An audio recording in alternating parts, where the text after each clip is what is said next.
So yun guys, nandito ulit tayo sa ating yugto ng ating challenge. Pangalawang araw ulit ito para magawa natin ang ating birthday 30 challenge.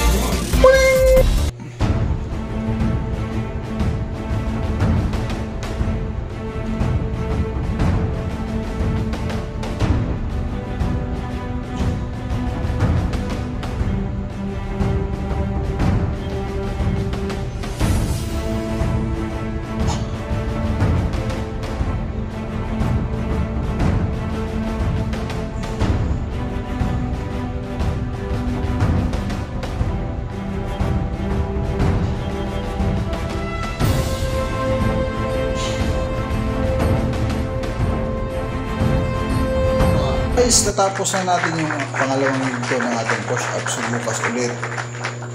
So, subukan ulit natin kung magagawa natin yung 30 push-ups sa loob ng isang buwan. Paano masabi?